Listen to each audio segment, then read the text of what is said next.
Niya sa saliki. Silog yan. Sa salik kayo kumain. Masarap. May pizza pa doon. Silog. All Silk Road. Hi guys! So galing kami doon sa hindi, galing tayo sa Noah. Galing kami sa Noah. So habang naglalakad-lakad kami doon, wala kaming magawa eh. Nag-ikot-ikot kami doon sa mall. Tapos nakita ko si Dwayne Wally. Siya yung vlogger siya. Sobrang bait lang niya. In-approach. Nagtanong lang kami kung pwede kami magpa-picture kasi pagkakita ko sa kanya, nakilala ko agad siya kasi naka-follow ako sa kanya. Sa suplado. Kasi mabait talaga. Hindi niya kami pinahiyak. Kasi pinahiya. Oo, kasi sabi namin magpa-picture. Oo, sobrang bait niya. Nung sinabi namin kung pwede magpa-picture, tapos sumama siya kung saan namin gusto magpa-picture. O, diba? Nagpa-picture kami sa pakita namin yung picture. Ito picture niya.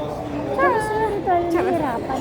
Kasi marunong mag-Tagalog. Marunong siya mag-Tagalog. Marunong din siya mag-Bisaya kasi yung asawa niya, Warayata or Bisaya. Basta marunong siya mag-Bisaya. Ano din siya, member siya ng The Church of Jesus Christ of Latter-day.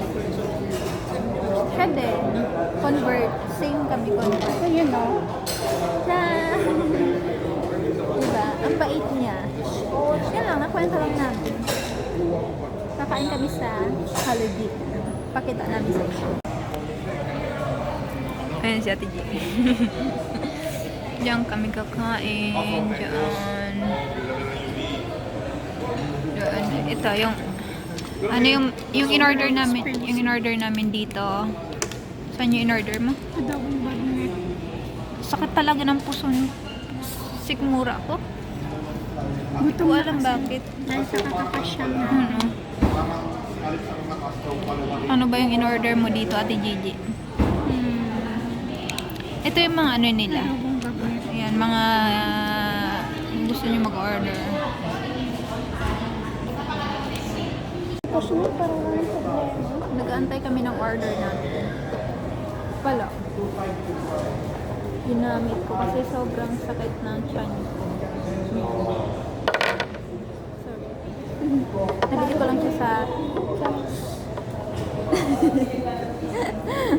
Nabili ko siya sa 7-Eleven. Ang bango niya, lemon tea.